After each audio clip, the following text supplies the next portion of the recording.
আসসালামু আলাইকুম, স্বাগত জানাচ্ছি আরটিভি মধ্যাহ্নের সংবাদে। আপনাদের সাথে আছি আমি সালিহা পারভিন সাথী। স্বাধীনতার পর এখনো ন্যায় বিচার প্রতিষ্ঠিত হয়নি। দেশে দুর্নীতি ও লুটপাট কায়েম করা হয়েছে বলে জানিয়েছেন অন্তর্বর্তী সরকারের প্রধান উপদেষ্টা ডক্টর মোহাম্মদ ইউনূস। সকালে রাজধানী ওসমানী স্মৃতি মিলনায়তনে স্বাধীনতা পুরস্কার বিতরণ অনুষ্ঠানে এসব কথা বলেন তিনি। প্রধান উপদেষ্টা আরও বলেন, জুলাই অভ্যুত্থানের পর নতুন বাংলাদেশের সুযোগ সৃষ্টি হয়েছে, এটি বৃথা যেতে দেওয়া যাবে না। এবার 7 জন বিশিষ্ট ব্যক্তিকে স্বাধীনতা পুরস্কার প্রদান করা হয়েছে।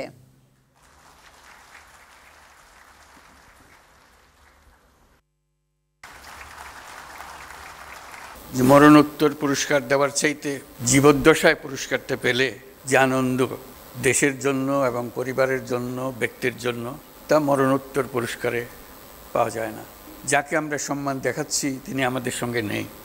আমরা যেন আগামীতে এটা একটা নিয়ম করতে পারি যে যাদের মরণোত্তর দেওয়ার তাদের পালা শেষ করে দিয়ে পর থেকে শুধু জীবিত অবস্থায় যারা আছেন তাদেরকে আমরা পুরস্কার দিই, তাদের প্রতি সম্মানটা আমরা দিই। সুপ্রিম কোর্টের আপিল বিভাগের বিচারপতি হিসেবে শপথ নিয়েছেন বিচারপতি এ.কে.এম. আসাদুজ্জামান ও বিচারপতি ফারাহ মাহবুব। সকাল 10:40 সুপ্রিম কোর্টের জাজেস লাউঞ্জে প্রধান বিচারপতি ডক্টর সৈয়দ রেফাত আহমেদ তাদের শপথ বাক্য পাঠ করান।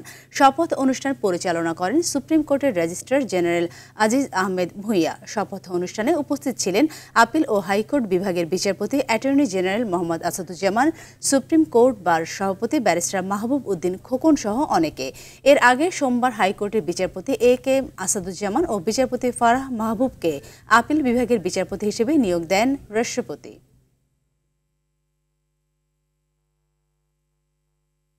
ঈদ উল ফিতর উপলক্ষে ট্রেনের ফিরতি যাত্রার অগ্রিম টিকিট বিক্রি শুরু হয়েছে।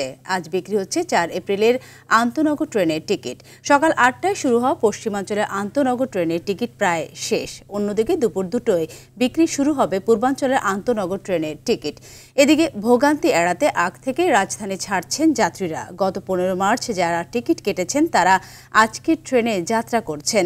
এবার ঈদে সারা দেশে চলাচলকারী 120টি আন্তনগর ট্রেনের বাইরেও রয়েছে 5 জোড়া বিশেষ ট্রেন।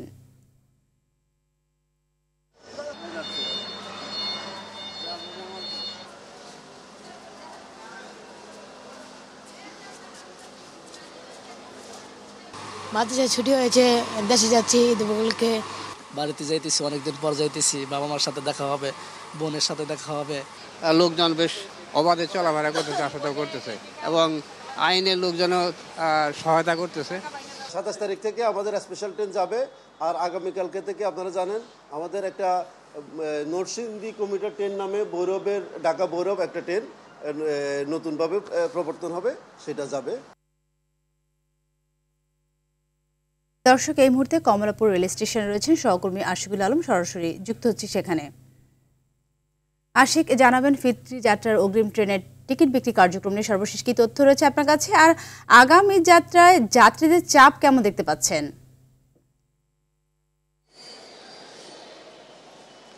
সাথে ধন্যবাদ আপনাকে। ঈদের আগাম টিকিট বিক্রি সেটির 33,000 টিকিটের মধ্যে এ পর্যন্ত 14,000-এরও বেশি টিকিট বিক্রি হয়েছে। কিছুক্ষণ আগেই শাহাদাত হোসেন একটি ব্রিফ করেছিলেন স্টেশন ম্যানেজার, তিনি এমনটা আমাদেরকে জানিয়েছেন।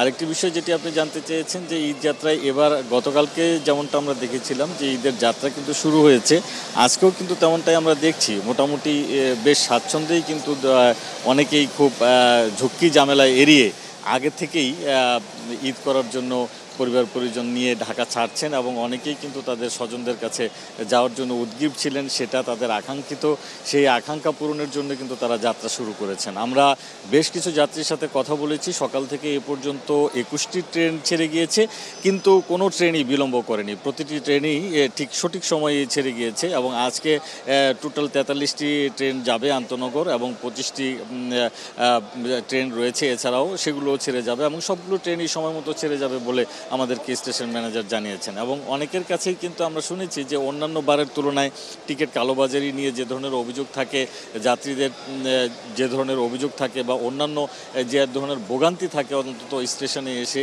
সেই ভোগান্তিগুলো কিন্তু এবার তুলনামূলক অনেক কম। তবে অনেক যাত্রী অভিযোগ করেছেন যে ট্রেনের পরিষ্কার পরিচ্ছন্নতা নিয়ে অনেকের অভিযোগ ছিল, সেটি নিয়ে স্টেশন ম্যানেজার যেমনটা বলেছেন যে কাল থেকেই তিনি এটি একটি জোরালো পদক্ষেপ নেবেন যাতে ট্রেন অপরিচ্ছন্ন না থাকে। তবে সবকিছু মিলিয়ে যেটা বলতে পারি সাথী, যে এবার ঈদের যাত্রা আজকে পর্যন্ত স্বস্তিরই রয়েছে। এই ছিল আমার কাছে কমলাপুর থেকে। ধন্যবাদ আপনাকে। ঢাকা টাঙ্গাইল যমুনা সেতু মহাসড়কে চাপ বাড়ছে যানবাহনের। যাত্রা নির্বিঘ্ন করতে এলেঙ্গা থেকে সেতু পর্যন্ত 13.5 কিলোমিটার সড়কে 4টি লেনই খুলে দেওয়া হয়েছে। পূর্বের 2 লেন দিয়ে ঢাকাগামী ও নতুন 2 লেন দিয়ে উত্তরাঞ্চলগামী যানবাহন চলাচল করছে। সকাল থেকে সড়কে কাজ শুরু করেছে 750 পুলিশ সদস্য। গাজীপুরে চন্দ্রায় সকাল থেকে গণপরিবহনের চাপ বাড়লেও যাত্রীর চাপ নেই, তবে দুপুরের পর থেকে চাপ বাড়তে পারে বলে জানিয়েছে পুলিশ। এদিকে ঈদ উল ফিতরকে কেন্দ্র করে বাড়ি ফেরা শুরু করেছেন উত্তর ও দক্ষিণাঞ্চলের মানুষ। এই উত্তরের প্রবেশদ্বার হিসেবে পরিচিত সিরাজগঞ্জের যমুনা সেতু পশ্চিম মহাসড়কে যানবাহনের চাপ বাড়ছে। সেতুর উপর দিয়ে ঘন্টায় প্রায় 938টি গাড়ি পারাপার হচ্ছে। পুলিশ বলছে ঈদযাত্রা নিরাপদ করতে নেওয়া হয়েছে নানা উদ্যোগ।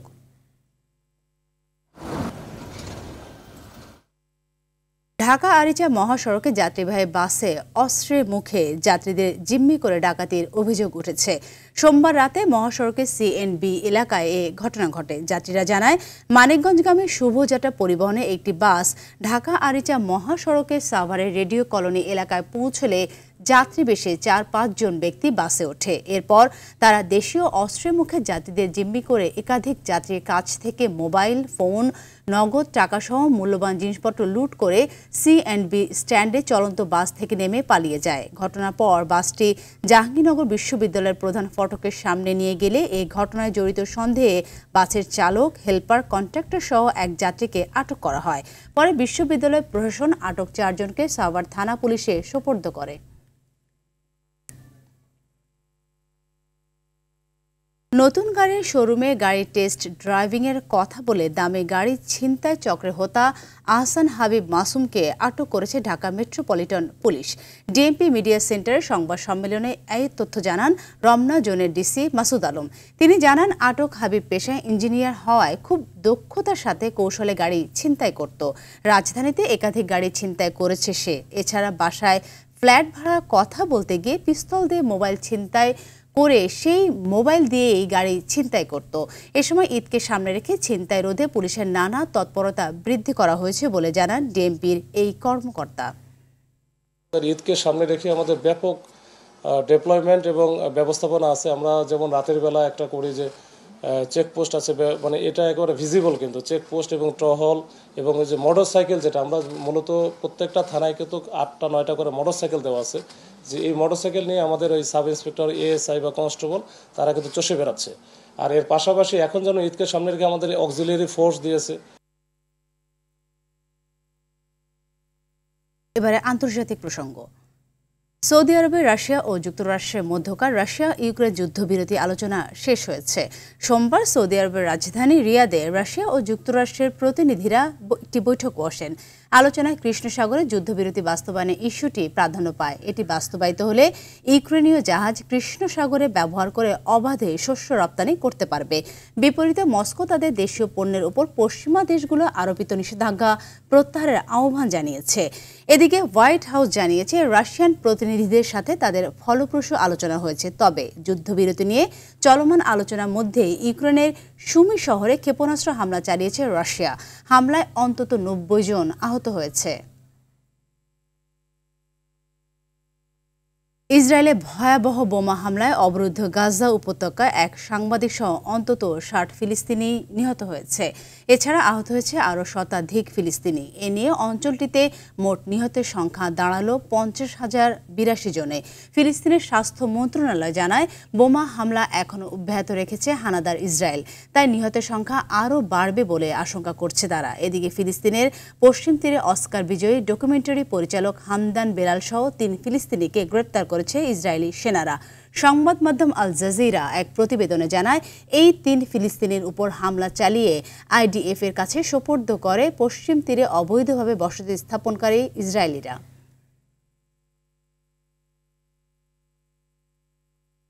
খেলার খবর, ফুটবল। AFC এশিয়ান কাপ বাছাইয়ের মিশনে আজ ভারতের মুখোমুখি হবে বাংলাদেশ। ভারতের জওহরলাল নেহরু স্টেডিয়ামে ম্যাচ শুরু বাংলাদেশ সময় সন্ধ্যা 7:30টায়। ভারতের মাটি থেকে সাফল্য নিয়ে ফিরতে চায় ক্যাবরেরার শিষ্যরা, তবে ঘরের মাঠে দাপট ধরে রাখতে চায় ভারত। নাজমুস সাকিবের রিপোর্ট। দক্ষিণ এশিয়ার ফুটবল মঞ্চে ভারত ও বাংলাদেশের প্রতিদ্বন্দ্বিতা দীর্ঘদিনের, তবে এবার এশিয়ান কাপে ওঠার লড়াইটা যেন আগের সবকিছুকে ছাপিয়ে গেছে। একে তো হামজার অন্তর্ভুক্তিতে বাংলাদেশের শক্তি বৃদ্ধি, সেই সাথে ম্যাচের আগের কয়েকদিন ভারতের অসহযোগিতায় বাংলাদেশকে তাতিয়ে দেয়া। শ্রীলঙ্কের জওহরলাল নেহরুতে তাই স্মরণকালে সেরা প্রতিদ্বন্দ্বিতা দেখার অপেক্ষায় দুদেশের ফুটবল ভক্তরা। এই ম্যাচ ঘিরে আমরা খুবই এক্সাইটেড। আমরা সেরা প্রস্তুতি নিয়েছি। ভারত শক্তিশালী প্রতিপক্ষ, তাদের বিপক্ষে একটা জমজমাট ম্যাচ হবে বলে আশা করছি। সাফল্যে ভারতের চেয়ে অনেকটাই পিছিয়ে বাংলাদেশ। 31 দেখায় ভারতের 16 জয়ের বিপরীতে বাংলাদেশের জয় মাত্র 3 ম্যাচে। তবে 12 ম্যাচে ড্র নিয়ে মাঠ ছেড়েছে দু দল। এই পরিসংখ্যানে ভারতের আধিপত্য স্পষ্ট হলেও দু দলের মধ্যে এবার হামজায় থাকবে বড় পার্থক্য। I think it's the best squad so far. অনেক strong আর হামজা তো আসছে, so it definitely is a big boost for us. 2027 সালে সৌদি আরবে হতে যাওয়া AFC এশিয়ান কাপের মূল পর্বে জায়গা করার মিশনে ভারতের মাটি থেকে জয় ছিনিয়ে আনতে চায় ক্যাবরেরার বাহিনী। আগের 3 দিন অনুশীলনে নানা বাধা থাকলেও নিয়ম অনুযায়ী ম্যাচের আগের দিন মূল মাঠে অনুশীলন করার সুযোগ পায় জামাল হামজারা। প্রেশার ফিল করতেছি, but at the same time we are cool. Bangladesh যেমন হামজাকে ঘিরে স্বপ্ন বুনছে, তেমনি ভারতও তাকে আটকানোর ছক কষছে। টেক্কা দিতে তাই অবসর ভেঙে দলে ফেরানো হয়েছে ব্লু টাইগার্স তারকা সুনীল ছেত্রীকে। যদিও প্রতিপক্ষ নিয়ে ভাবছে না বাংলাদেশ। হামজার সাথে জামাল তোপুরা সঠিক তালে খেলতে পারলে হয়তো এবারই কাঙ্ক্ষিত জয় ধরা দেবে লাল সবুজের। নাজমুস সাকিব, RTV। মধ্যাহ্নের সংবাদ এ পর্যন্তই। দুপুরের সংবাদ 2:45টায় দেখার আমন্ত্রণ রইল। ধন্যবাদ সবাই।